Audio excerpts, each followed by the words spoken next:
Olá, que bom ter você aqui para ouvir mais uma história de vida, daquelas que nos fazem refletir e nos inspiram.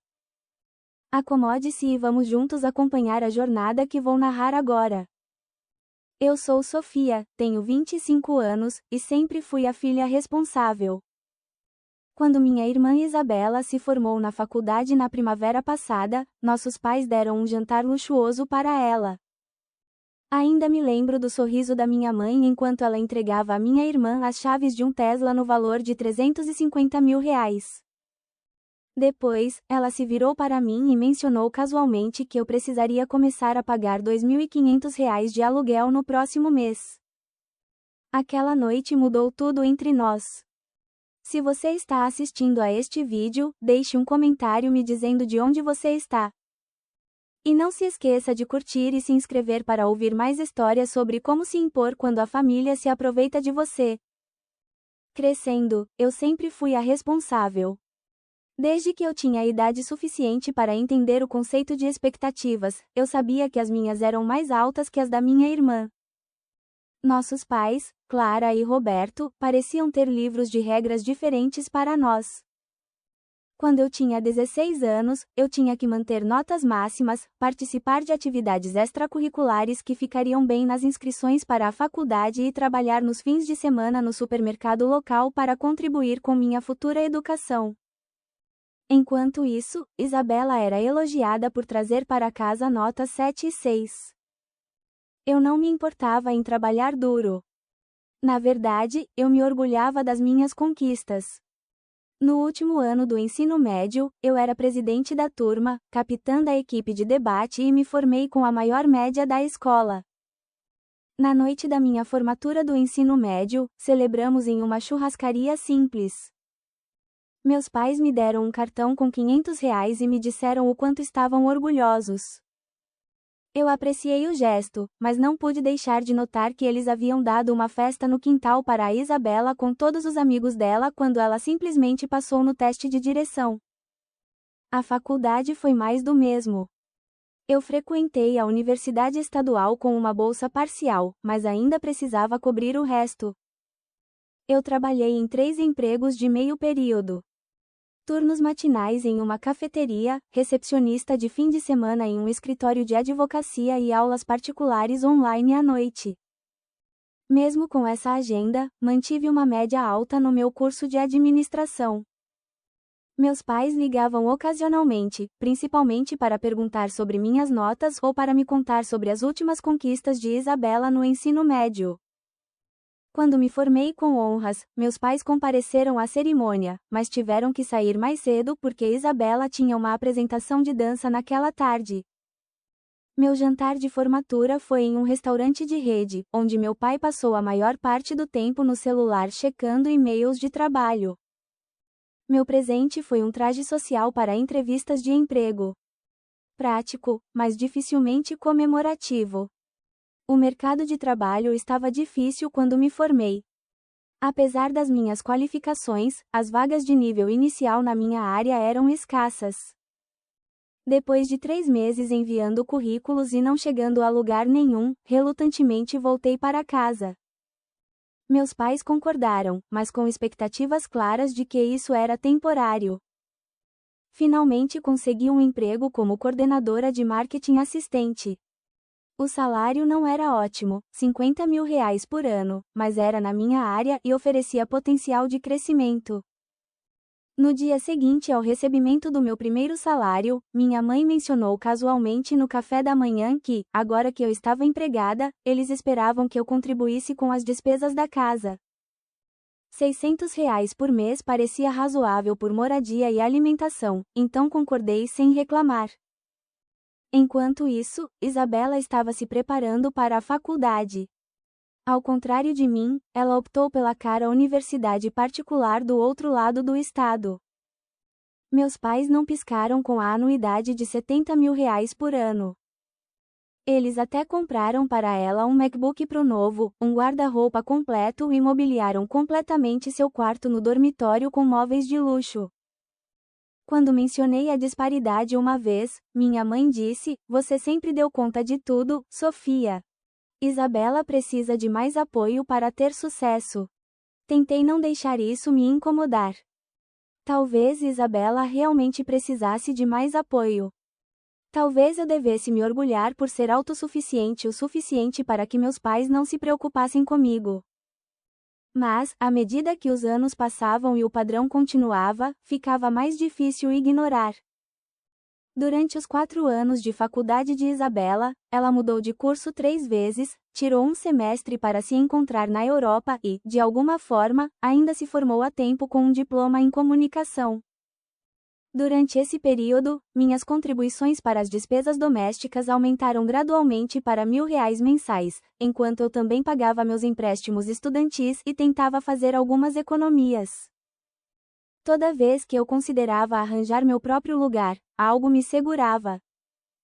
Em parte, as finanças, mas em parte uma esperança persistente de que um dia meus pais veriam e apreciariam meus esforços da mesma forma que celebravam a mera existência de Isabela. Quando a formatura de Isabela se aproximou, eu já havia sido promovida 2 vezes no trabalho e agora ganhava respeitáveis R$ 80.000 anuais. Eu havia quitado metade dos meus empréstimos estudantis através de um orçamento agressivo e estava finalmente começando a construir algumas economias. Eu ainda morava em casa, embora agora estivesse pagando R$ 1.200 por mês aos meus pais.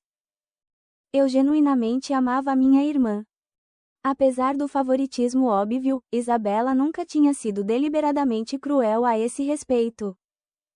Ela estava simplesmente acostumada a ser o centro das atenções e a receber o que quisesse. Nosso relacionamento era cordial, se não profundamente próximo. Comprei para ela um presente de formatura caro, uma bolsa de grife sobre a qual ela vinha dando dicas há meses. Custou quase R$ 10.000, uma parte significativa das minhas economias, mas eu queria mostrar meu apoio e amor.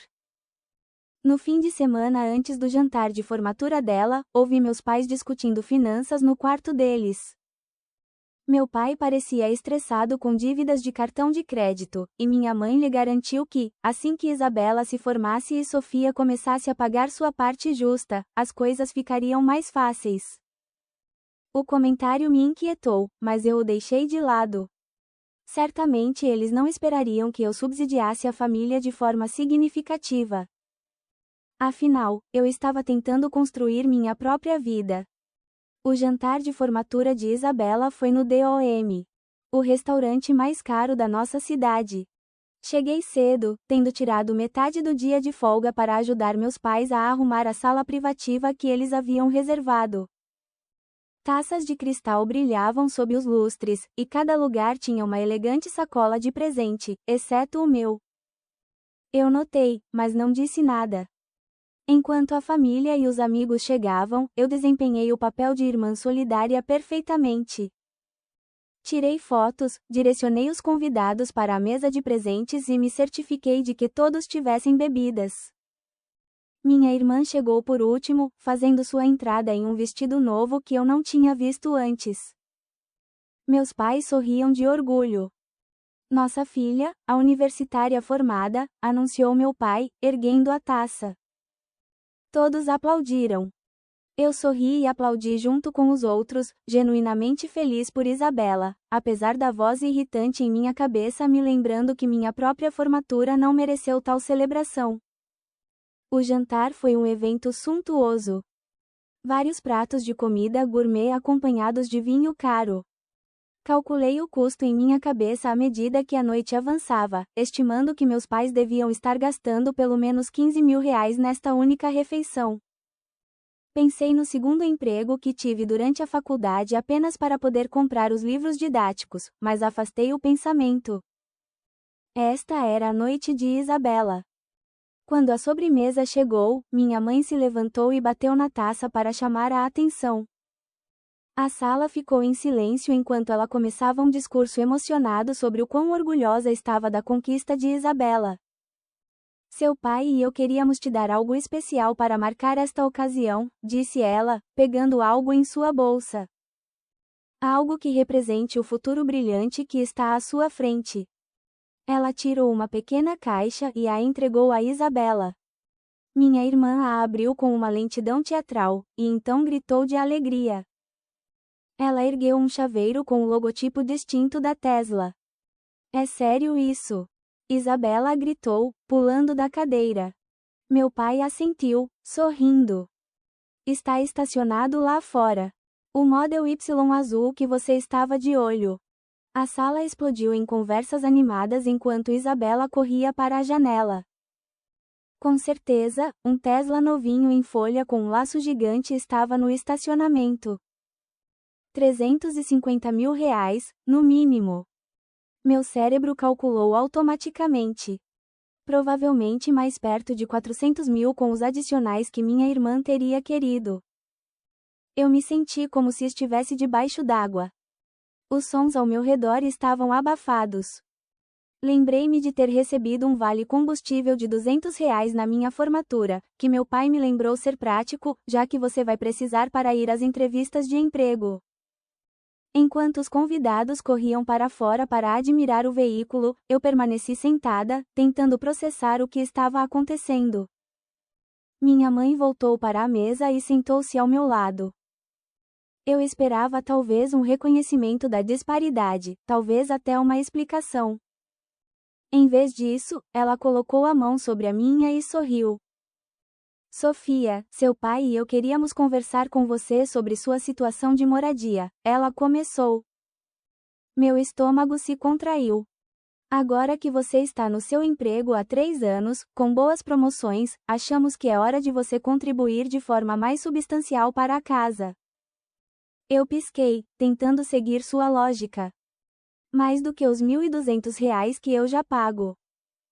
A partir do próximo mês, gostaríamos de R$ 2.500 de aluguel, disse ela casualmente, como se estivesse discutindo o tempo. Ainda está abaixo do valor de mercado para a área, e você tem todo o porão acabado para si. Eu a encarei, esperando por mais explicações. Nenhuma veio. Lá fora, eu podia ouvir Isabela acelerando o motor do Tesla para os uós e ás de admiração. Vocês acabaram de gastar R$ 350 mil em um carro para a Isabela, eu disse lentamente. E agora estão me pedindo para quase dobrar meu aluguel. A expressão da minha mãe endureceu ligeiramente. Essas duas coisas não estão relacionadas, Sofia. Sua irmã acabou de se formar. Este é o presente dela. Você trabalha há anos. É hora de você pagar sua parte justa. Parte justa, repeti. A frase ecoou em minha cabeça junto com a conversa que eu tinha ouvido sobre finanças. De repente, o quadro ficou mais claro. Antes que eu pudesse responder, ela deu um tapinha na minha mão e se levantou. Podemos discutir os detalhes amanhã. Não vamos estragar o dia especial da Isabela. Ela se afastou para se juntar à celebração lá fora, deixando-me sozinha na mesa. Fiquei sentada lá por vários minutos, cercada por pratos vazios e taças de champanhe pela metade. O contraste não poderia ser mais gritante. Um carro de R$ 350 mil contra uma conta de aluguel de R$ 2.500. Uma celebração contra uma expectativa. Um presente contra um fardo. A volta para casa foi tensa. Isabela nos seguiu em seu novo Tesla, buzinando alegremente em cada semáforo. Meus pais conversavam animadamente sobre as características do carro e como todos ficaram impressionados. Nenhuma vez eles mencionaram nossa conversa anterior sobre o aluguel. Nenhuma vez eles pareceram notar meu silêncio. Quando entramos na garagem, Isabela correu para dentro para ligar para suas amigas. Meus pais ficaram no jardim da frente, admirando o Tesla sob as luzes da rua. É realmente um carro lindo, disse meu pai com orgulho. Nossa garotinha merece o melhor. Passei por ele sem comentar e fui direto para o meu quarto no porão, fechando a porta silenciosamente atrás de mim. Enquanto eu sentava na minha cama, a realidade da situação me atingiu. Eu não era uma filha para eles. Não de verdade. Eu era uma inquilina, talvez até uma fonte de renda para financiar o estilo de vida de Isabela. Pela primeira vez, permite-me sentir todo o peso da injustiça. E com esse reconhecimento veio uma decisão que eu vinha evitando por tempo demais. Eu não dormi naquela noite. Enquanto os sons da celebração continuavam no andar de cima, com Isabela mostrando as chaves do seu Tesla para os amigos que vieram depois do jantar, eu sentei no meu quarto no porão com um bloco de notas, calculadora e laptop, reavaliando toda a minha vida. Primeiro, revisei minhas finanças. Meu salário atual era de R$ 80 mil brutos, cerca de 60 mil após os impostos. As parcelas do meu empréstimo estudantil eram de R$ 800 mensais, com outros 50 mil restantes. Eu consegui economizar R$ 60 mil em 3 anos, sendo extremamente econômica. Meu carro estava pago, mas envelhecendo, provavelmente precisando de reparos em breve. Se eu começasse a pagar R$ 2.500 por mês aos meus pais, seriam 30 mil por ano, mais da metade da minha renda líquida. São a isso os empréstimos estudantis, seguro do carro, plano de saúde, alimentação e necessidades básicas, e eu ficaria com praticamente nada para economizar. Eu estaria trabalhando em tempo integral apenas para subsidiar a casa dos meus pais enquanto eles compravam veículos de luxo para minha irmã. Quanto mais eu pensava sobre isso, mais eu percebia que essa tinha sido a dinâmica durante toda a minha vida. Eu era a responsável, aquela que trabalhava duro e pedia pouco. Isabela era aquela que recebia. A questão era, por que eu aceitei isso por tanto tempo? Abrindo meu laptop, comecei a procurar apartamentos na minha área. A maioria dos apartamentos de um quarto custava entre R$ 2.200 e R$ 2.500 por mês. Não muito diferente do que meus pais agora esperavam que eu pagasse por um quarto no porão da casa deles. Alguns estúdios eram mais acessíveis, em torno de R$ 2.000. Um anúncio me chamou a atenção, um estúdio pequeno, mas reformado, no centro, por R$ 2.200 por mês, com condomínio incluso. A localização adicionaria 10 minutos ao meu trajeto, mas ficava a uma curta distância de vários restaurantes e um parque. Enviei um e-mail para a proprietária imediatamente, perguntando se a unidade ainda estava disponível e se eu poderia visitá-la no dia seguinte. Então, mandei uma mensagem para minha amiga Amanda, que vinha me dizendo há anos que a situação da minha família não era saudável. Você estava certa, escrevi. Eu preciso sair daqui. Posso ficar na sua casa por alguns dias enquanto resolvo um apartamento. Amanda respondeu imediatamente.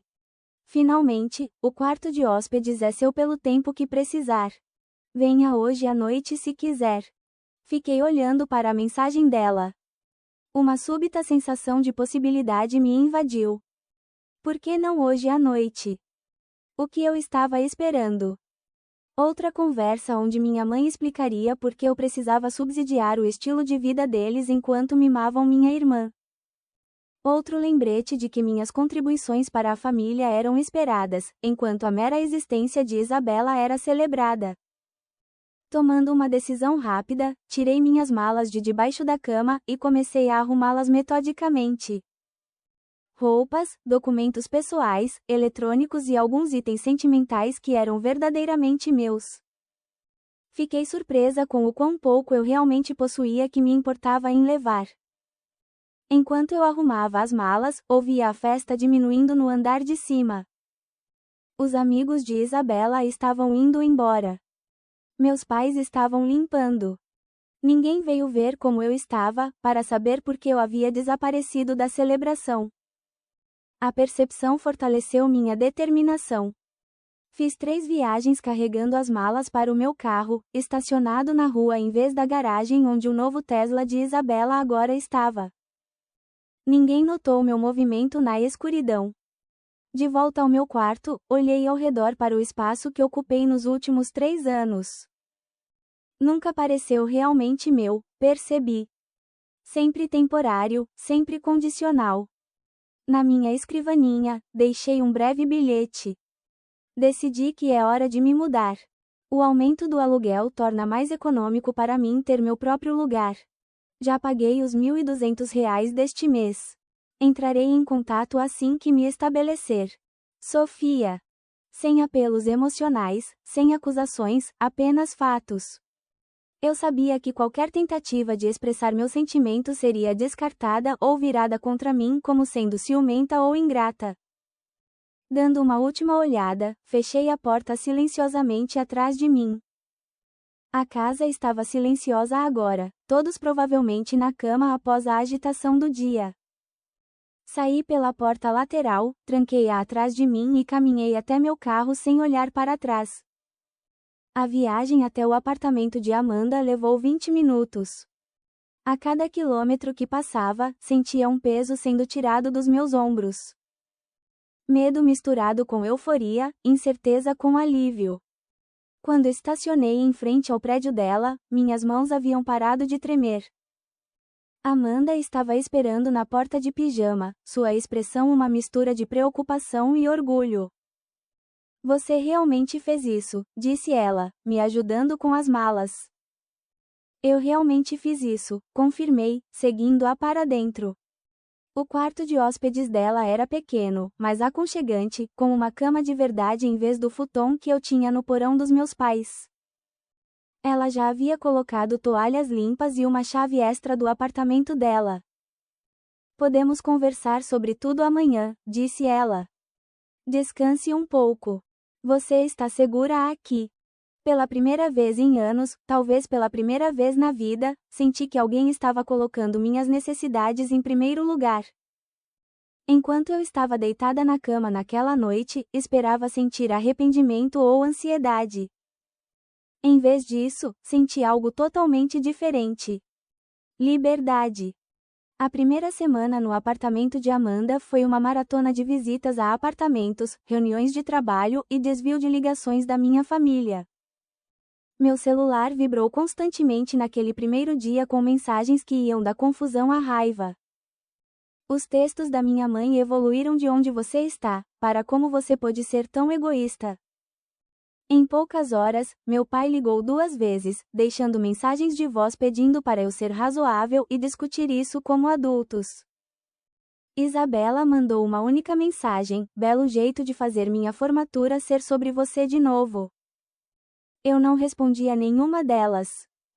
Amanda me aconselhou a dar um tempo completo para clarear a cabeça antes de me envolver com eles novamente, e seu conselho ressoou com o que eu precisava. Em vez disso, foquei em garantir o estúdio que encontrei online. A proprietária, uma senhora idosa chamada Beatriz, me mostrou o imóvel no dia seguinte à minha saída. Era de fato pequeno, apenas 35 metros quadrados, mas inteligentemente projetado para maximizar o espaço. Uma cama embutida dobrava na parede durante o dia, criando uma área de estar. A kitnet era mínima, mas funcional, e o banheiro havia sido recentemente reformado.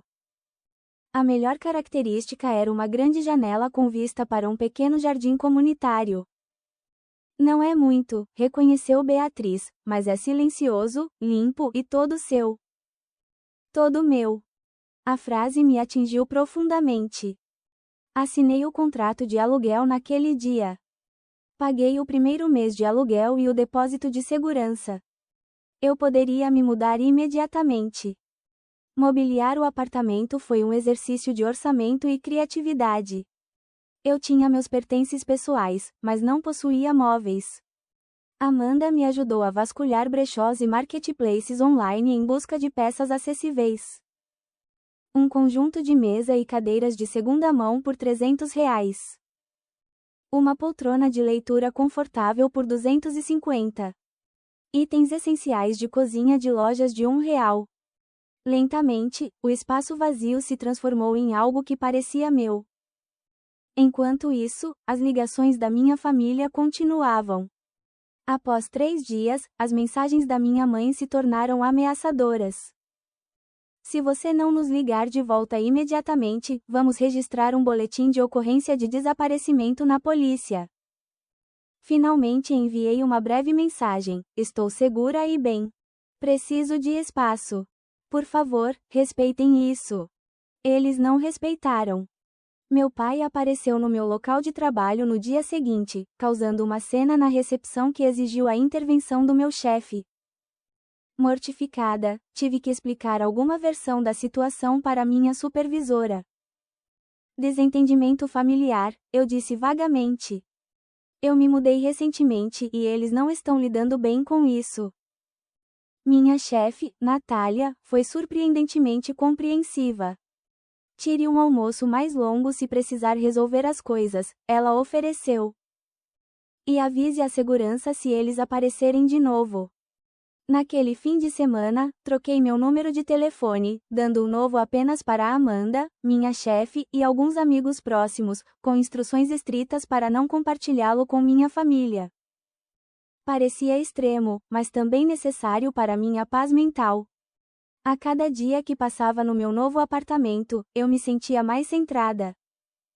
A simples rotina de acordar no meu próprio espaço, fazer café na minha própria cozinha e voltar para um lugar que era inteiramente meu trazia uma sensação de calma que eu nunca havia experimentado.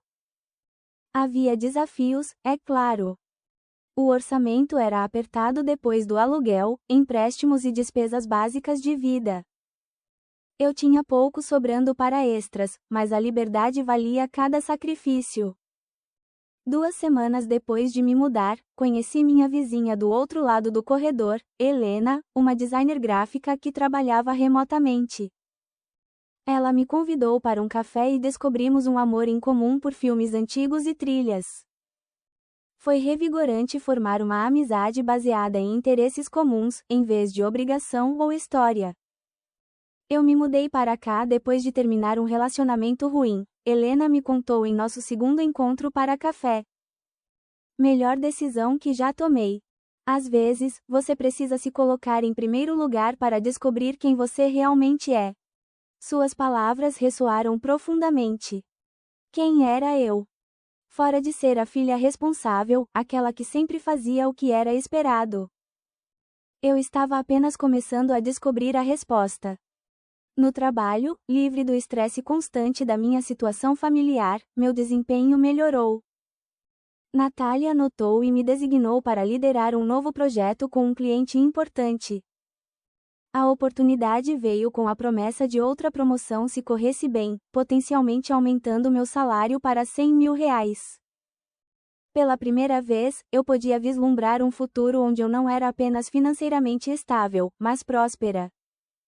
Um mês depois de sair, por sugestão de Amanda, comecei a ver uma terapeuta. Doutora Eleonora era especialista em dinâmicas familiares e me ajudou a entender que o que eu havia experimentado era um padrão comum em famílias com tratamento desigual dos filhos. Você foi designada para o papel da responsável, da cuidadora, desde tenra idade, ela explicou em nossa segunda sessão. Sua irmã foi designada para o papel daquela que precisava de cuidados. Nenhuma de vocês escolheu esses papéis. Mas ambas os desempenharam. Por que meus pais fariam isso? Perguntei, genuinamente confusa. Por que investir tudo na Isabela e esperar que eu me virasse sozinha? Os pais muitas vezes recriam inconscientemente padrões de suas próprias criações, explicou doutora Eleonora. Ou eles podem ver aspectos de si mesmos em um filho que desejam nutrir ou corrigir. O importante agora é reconhecer que você não merecia tratamento desigual, e você tem o direito de estabelecer limites. Limites se tornaram meu foco na terapia. Aprendi que podia amar minha família e ainda me proteger de seus padrões prejudiciais. Eu podia desejar-lhes o bem sem sacrificar meu bem-estar em benefício deles. Estes eram conceitos revolucionários para alguém que foi criada para acreditar que a obrigação familiar superava todas as necessidades pessoais. No final do meu segundo mês por conta própria, eu havia me estabelecido em uma rotina que parecia sustentável. Meu apartamento, embora pequeno, havia se tornado um santuário decorado com plantas e obras de arte que refletiam meu gosto pessoal. Eu havia me juntado a um grupo de trilhas local através de Helena e feito vários novos conhecidos que não sabiam nada sobre meu drama familiar. Eu estava me destacando no trabalho, economizando dinheiro novamente e dormindo melhor do que em anos. Então veio o fim de semana das 29 chamadas perdidas, e tudo mudou novamente. As semanas iniciais após minha partida pareceram confirmar que eu havia tomado a decisão certa. As mensagens dos meus pais mostravam mais preocupação com o inconveniente que eu lhes causei do que com o meu bem-estar. As mensagens de texto da minha mãe oscilavam entre chantagem emocional depois de tudo o que fizemos por você e exigências: você precisa voltar para casa imediatamente e discutir isso como um adulto. Meu pai, que sempre fora mais passivo nos conflitos familiares, na maior parte ecoava os sentimentos da minha mãe, enquanto ocasionalmente tentava um tom mais conciliador. Através de Amanda, que ainda tinha contato com minha família, soube que meus pais disseram a parentes e amigos da família que eu estava passando por uma fase ou tendo uma crise dos 20 e poucos anos.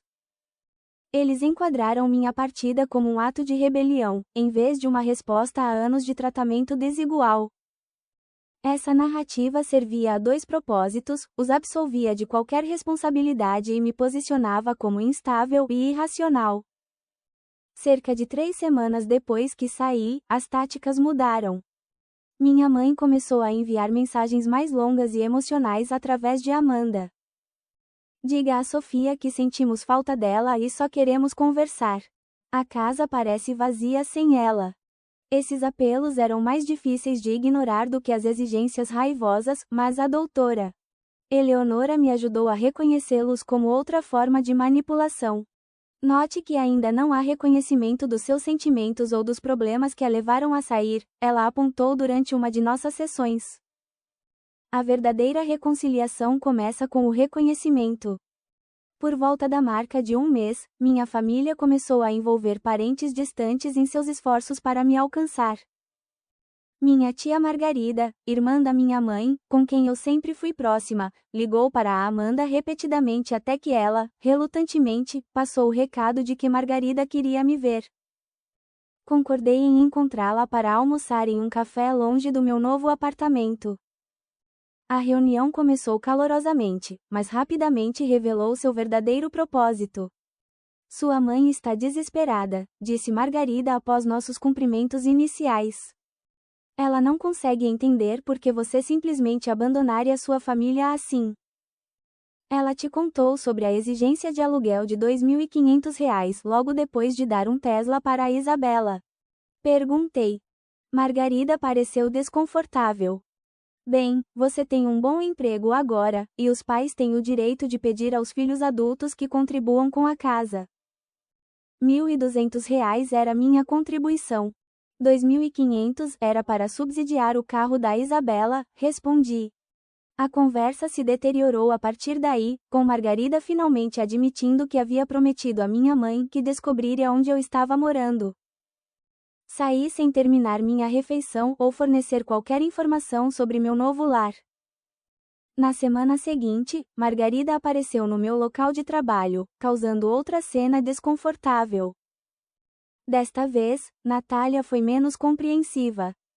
Você precisa resolver o que quer que seja isso, disse ela firmemente. Não posso ter drama familiar atrapalhando o escritório.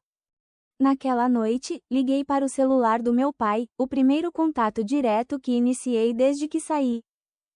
Ele atendeu imediatamente, sua voz uma mistura de alívio e cautela. Sofia, você está bem? Estou bem, eu disse. Mas preciso que você e a mamãe parem de enviar pessoas ao meu local de trabalho. Está afetando o meu emprego. Não teríamos que recorrer a tais medidas se você simplesmente conversasse conosco, ele respondeu, um tom defensivo surgindo em sua voz. Sua mãe está muito preocupada. Não vou ter essa conversa agora. Apenas parem de contatar meu local de trabalho. Entrarei em contato quando estiver pronta. Desliguei antes que ele pudesse responder. Foi uma pequena afirmação de limites, mas pareceu significativa. A próxima revelação veio através de Helena, que havia se tornado uma amiga próxima. Ela encontrou Isabela em uma cafeteria local e, sem saber da nossa conexão, começou uma conversa quando Isabela admirou os adesivos de seu laptop.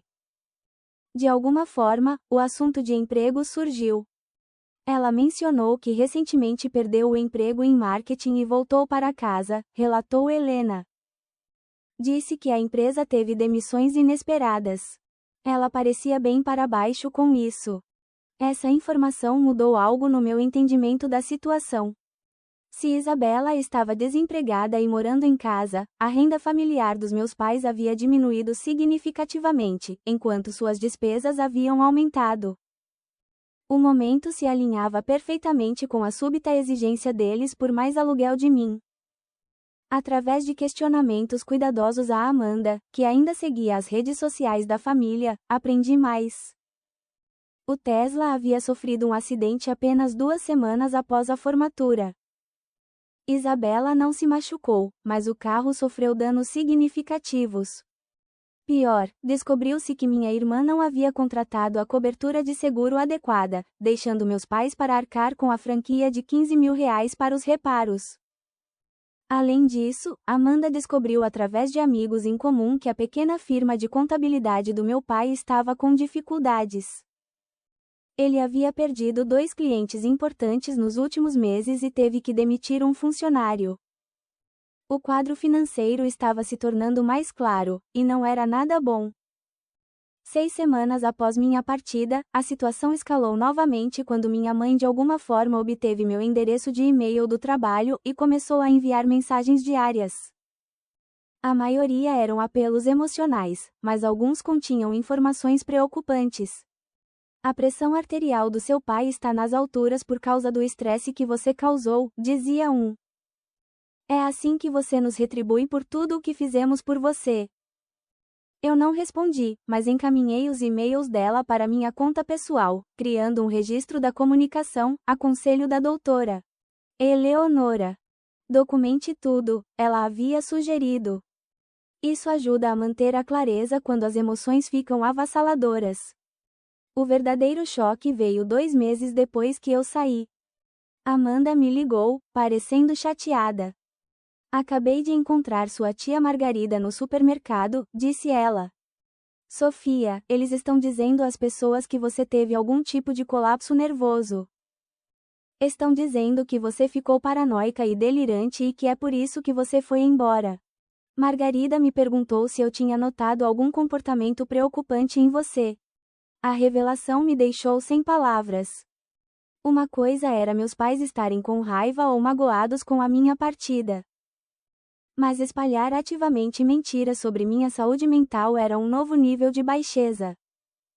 Foi uma tentativa calculada de me desacreditar, de garantir que, se eu algum dia falasse sobre os verdadeiros motivos da minha saída, ninguém acreditaria em mim.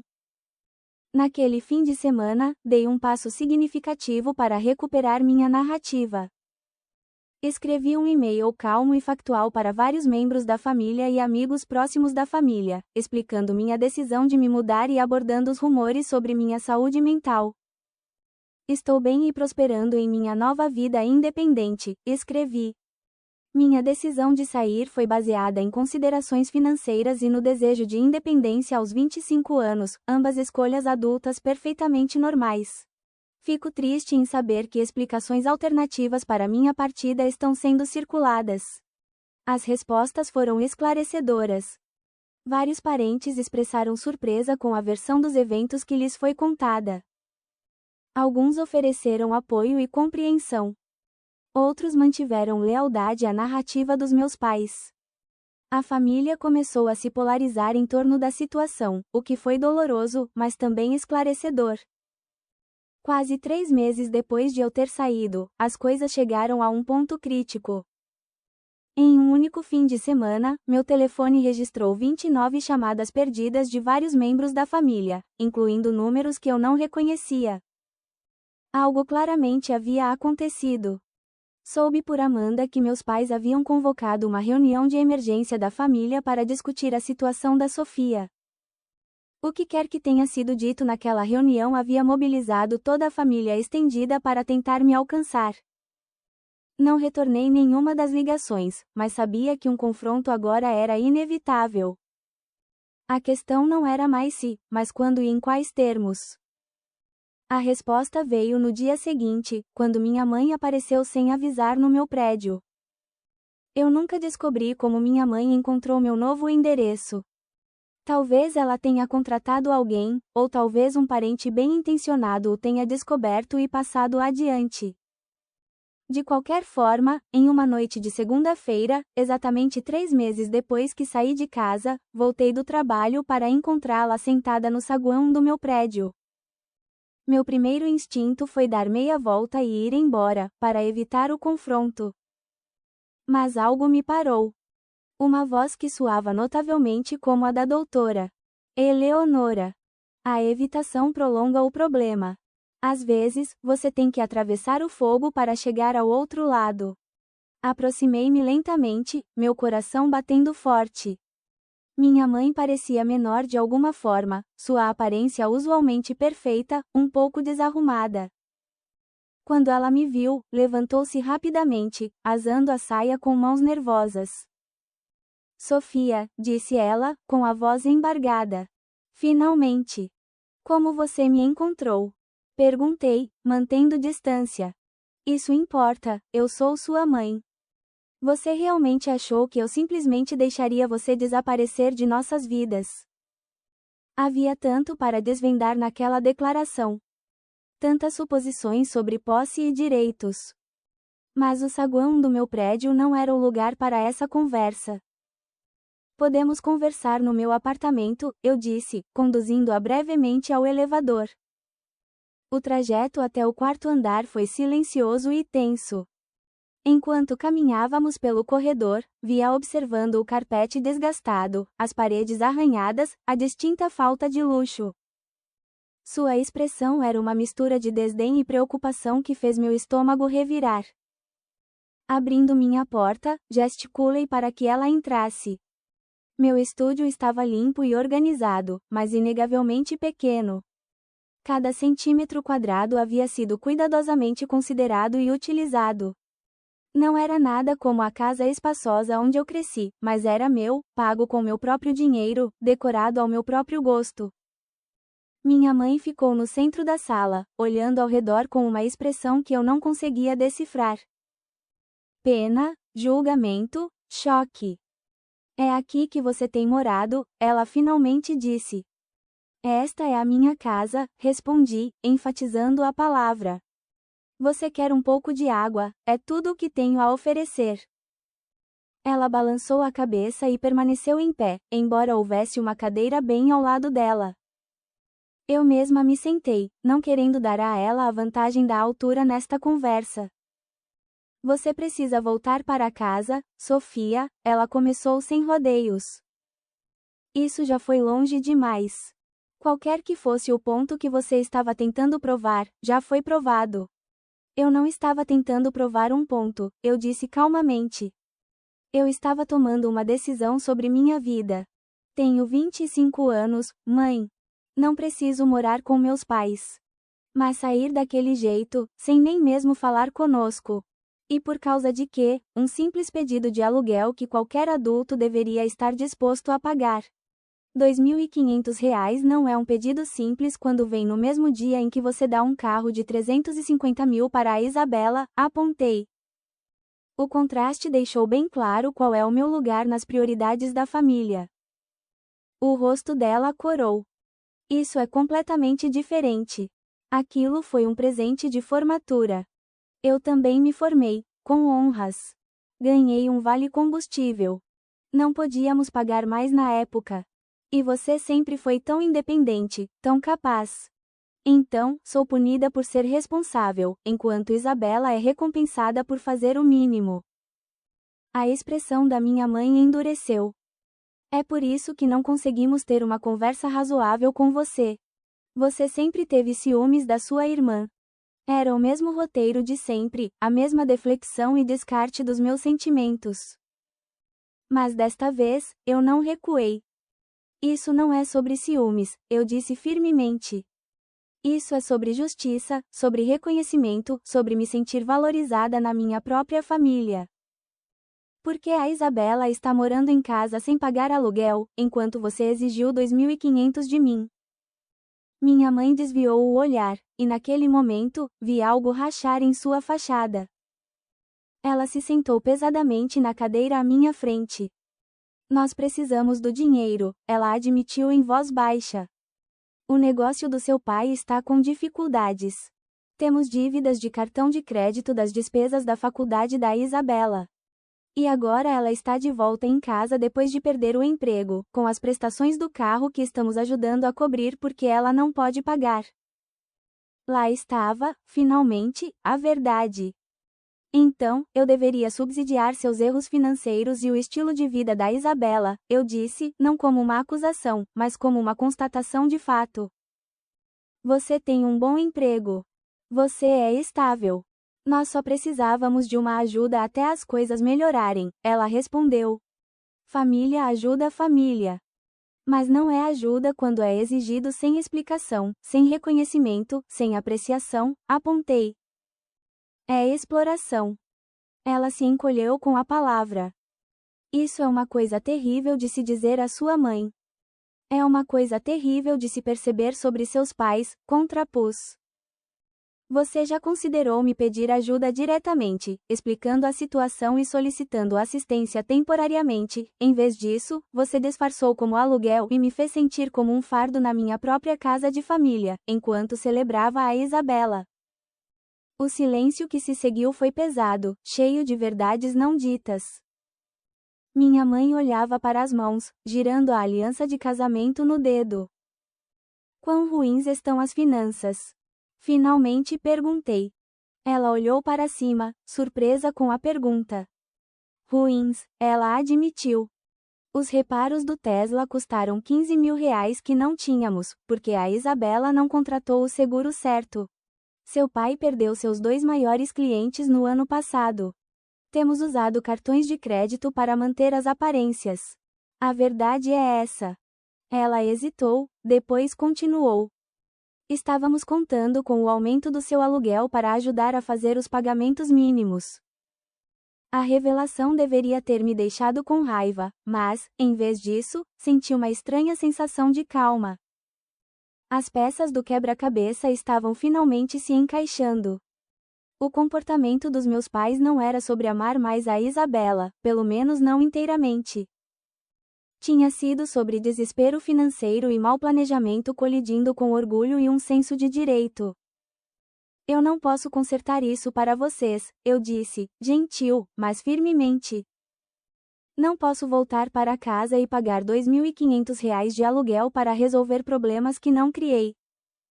Então, qual foi o sentido de todos os sacrifícios que fizemos por você?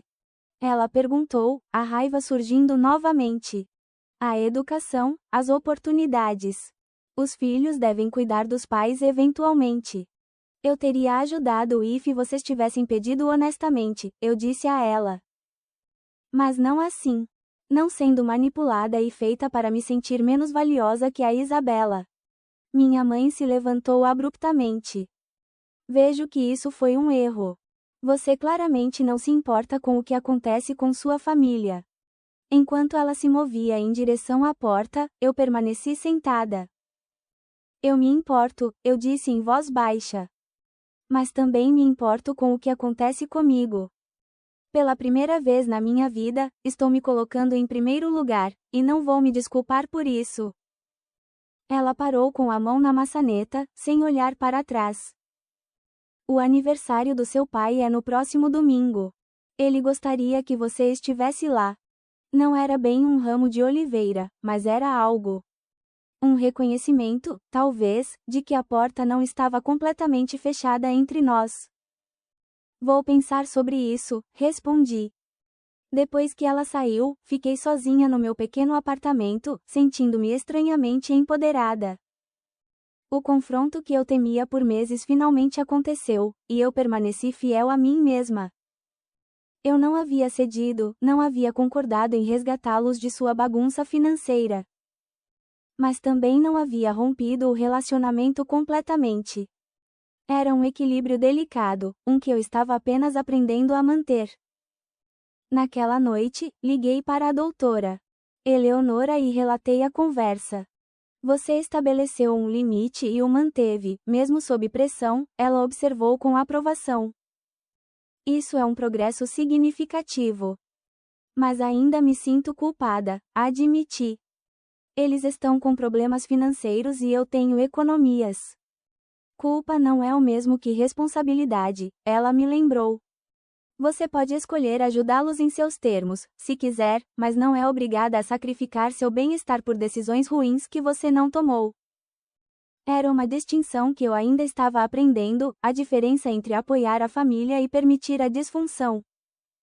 Mas, pela primeira vez, senti-me capaz de encontrar essa linha e mantê-la. A semana seguinte, a visita da minha mãe foi de profunda reflexão. Eu finalmente me mantive firme, mantive meus limites e disse minha verdade. Mas as consequências me deixaram com emoções complexas para processar. Durante uma sessão de terapia particularmente esclarecedora, a doutora Eleonora me ajudou a entender que a resolução não seria um final de filme perfeito de Hollywood. Relacionamentos saudáveis exigem negociação contínua, ela explicou, especialmente ao reconstruir após uma disfunção. A questão agora é, que tipo de relacionamento você quer com sua família daqui para frente? Era uma pergunta profunda que eu precisava de tempo para considerar. Eu não queria cortá-los completamente, mas também não podia voltar aos velhos padrões que me diminuíam. Tinha que haver um caminho do meio.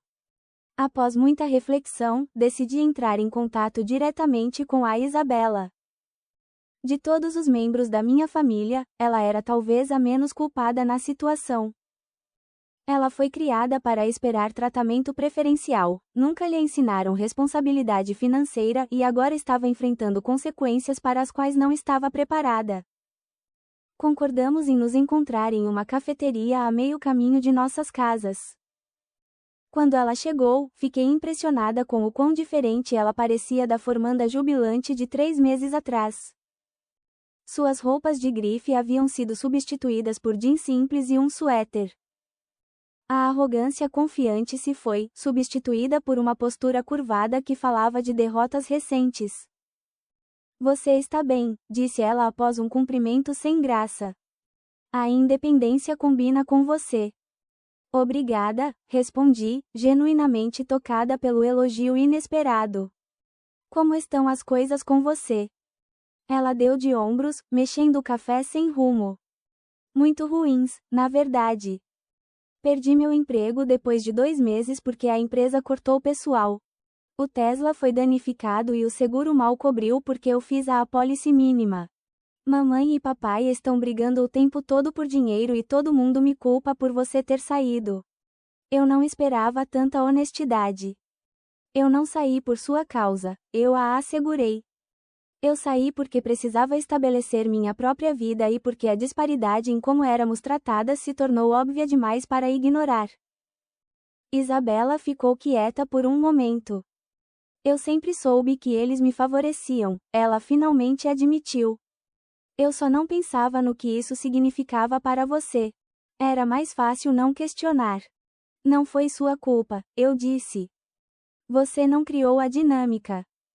Não, mas eu me beneficiei dela. Ela olhou para cima, encontrando meus olhos diretamente. Me desculpe, Sofia. Eu deveria ter visto o que estava acontecendo e dito algo. Seu pedido de desculpas, inesperado e sincero, abriu algo em mim.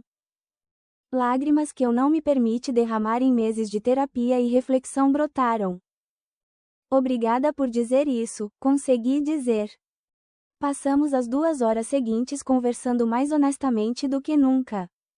Isabela revelou que nossos pais sempre me apresentaram como a perfeita, o padrão que ela nunca poderia alcançar academicamente ou profissionalmente. Embora tivessem lhe dado vantagens materiais, eles a sobrecarregaram com baixas expectativas e comparações constantes. Eles diziam coisas como, por que você não consegue ser organizada como a Sofia, ou, a Sofia nunca precisou de ajuda com o dever de casa, ela explicou. Isso me fazia sentir como se eu fosse a decepção, mesmo com todos os presentes e atenção. Eu também compartilhei minha perspectiva, como as responsabilidades financeiras e a negligência emocional moldaram minha visão do meu valor na família. No final da nossa conversa, ambas havíamos obtido insights valiosos sobre como a abordagem disfuncional de nossos pais nos prejudicou de maneiras diferentes, mas igualmente significativas. O que você vai fazer agora? Perguntei quando nossa reunião estava chegando ao fim. Tenho uma entrevista de emprego na próxima semana, disse ela. Nada glamouroso, apenas trabalho administrativo, mas é alguma coisa. E estou procurando colegas de quarto para poder me mudar também. Não consigo continuar morando naquela casa com toda a atenção. Senti um orgulho dela por estar tomando essas medidas. Isso parece um bom plano. Se precisar de ajuda para se preparar para a entrevista, ficarei feliz em ajudar. Sério? Ela pareceu surpresa. Depois de tudo. Nós ainda somos irmãs, eu disse simplesmente. Quando nos separamos, ela me abraçou forte. Senti sua falta, ela sussurrou. Da verdadeira você, não da versão que mamãe e papai falam. O próximo passo foi mais difícil. Depois de consultar a doutora Eleonora, decidi ir ao jantar de aniversário do meu pai, mas com limites claros estabelecidos. Fui de carro para poder sair quando precisasse. Levei um presente modesto, mas atencioso, um livro de seu autor favorito e, o mais importante, me preparei mentalmente para possíveis manipulações ou chantagens emocionais. O jantar foi tenso, mas, no final, produtivo. Minha mãe estava fria no início, mas descongelou um pouco à medida que a noite avançava. Meu pai, talvez humilhado pelas dificuldades financeiras, ou simplesmente cansado do conflito, fez um esforço para conversar comigo sobre meu trabalho e novo apartamento sem julgamento. Quando o assunto dinheiro inevitavelmente surgiu, eu estava pronta. Não posso pagar aluguel por um lugar onde não moro, eu disse calmamente quando minha mãe insinuou suas contínuas necessidades financeiras. Mas eu estaria disposta a ajudá-los a criar um orçamento e um plano financeiro, se quiserem. Minha oferta, que colocava a responsabilidade de volta nas mãos deles enquanto ainda estendia apoio, os pegou de surpresa. Após um momento de silêncio, meu pai assentiu. Nós poderíamos usar a ajuda, ele admitiu. Nunca fui bom com finanças pessoais, embora faça isso profissionalmente para os outros. Aquela conversa marcou o início de uma nova fase em nosso relacionamento. Nas semanas seguintes, ajudei meus pais a criar um orçamento realista, identificar despesas desnecessárias e desenvolver um plano para pagar suas dívidas de cartão de crédito. Eu não lhes dei dinheiro diretamente, mas ofereci meu conhecimento e apoio. Minha mãe resistiu no início, desconfortável com a inversão de papéis de sua filha fornecendo orientação financeira. Mas, à medida que a situação deles melhorava gradualmente através de uma melhor gestão, sua atitude se suavizou. Você é boa nisso, ela reconheceu após uma sessão particular e produtiva. Você sempre foi sensata com dinheiro. Não era bem um pedido de desculpas pelos anos de tratamento desigual, mas era um reconhecimento do meu valor, o que pareceu um passo à frente. 6 meses depois de sair de casa, minha vida havia se transformado de maneiras que eu nunca poderia ter imaginado. Meu estúdio, antes um refúgio de emergência vazio, havia se tornado um porto seguro aconchegante, decorado com plantas, livros e obras de arte que refletiam minha personalidade. Eu havia recebido a promoção no trabalho, elevando meu salário para R$ 100.000 e abrindo novas possibilidades de carreira. Meu círculo de amizade se expandiu para além de Amanda, incluindo Helena e vários outros que me conheciam como eu era agora, não como a pessoa que minha família me definira para ser. Mais significativamente, eu havia desenvolvido um senso de autoestima independente de validação externa. Através da terapia e da experiência, aprendi que meu valor não dependia do quanto eu dava, do quão responsável eu era ou do quão bem eu atendia às expectativas dos outros. Eu era digna de amor e respeito simplesmente porque existia. Um conceito que teria parecido estranho para mim apenas alguns meses antes. Meu relacionamento com minha família continuou a evoluir. Ainda havia momentos difíceis, mal-entendidos e tentativas ocasionais de me puxar de volta para os velhos padrões. Mas a cada interação, eu me tornava mais confiante em manter limites saudáveis, ao mesmo tempo em que oferecia uma conexão genuína. Isabela conseguiu seu emprego administrativo e encontrou colegas de quarto, saindo da casa de nossos pais para começar sua própria jornada de independência. Nosso relacionamento se fortaleceu à medida que nos apoiávamos mutuamente nessas transições. Não mais concorrentes pela aprovação dos pais, mas aliadas no estabelecimento de nossas identidades adultas. Meus pais fizeram progressos lentos, mas constantes, em resolver seus problemas financeiros e, talvez mais importante, em reconhecer o dano que seu tratamento desigual havia causado.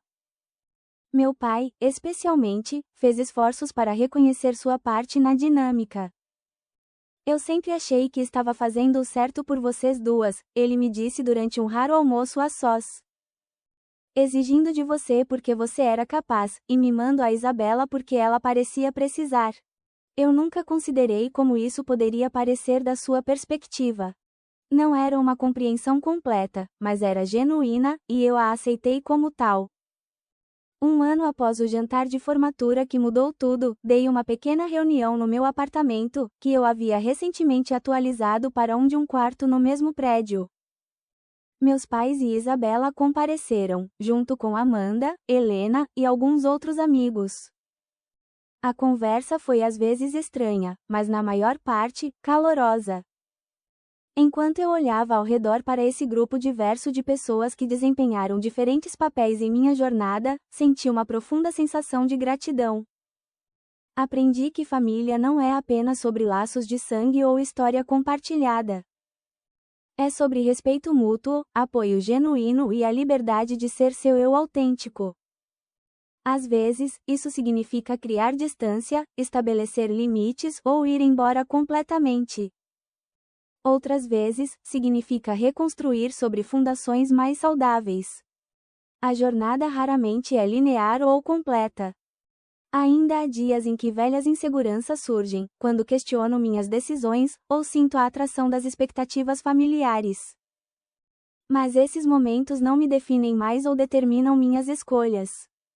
Descobri que se defender não é um único ato de coragem, mas uma prática diária de autorrespeito. Se há uma lição que eu compartilharia da minha experiência, é esta: seu valor não é medido pelo que você dá ou pelo que você recebe. Ele é intrínseco, imutável e inteiramente seu. Ninguém pode diminuí-lo sem sua permissão. E no momento em que você realmente acredita nisso, esse é o momento em que você começa a viver em seus próprios termos. Você já teve que estabelecer limites com familiares que o trataram injustamente. Como você lidou com isso? Compartilhe suas experiências nos comentários abaixo. E se esta história ressoou com você, por favor, curta, inscreva-se e compartilhe com alguém que talvez precise ouvir que não há problema em priorizar o próprio bem-estar. Obrigada por ouvir minha jornada e lembre-se de que nunca é tarde para criar a vida que você merece.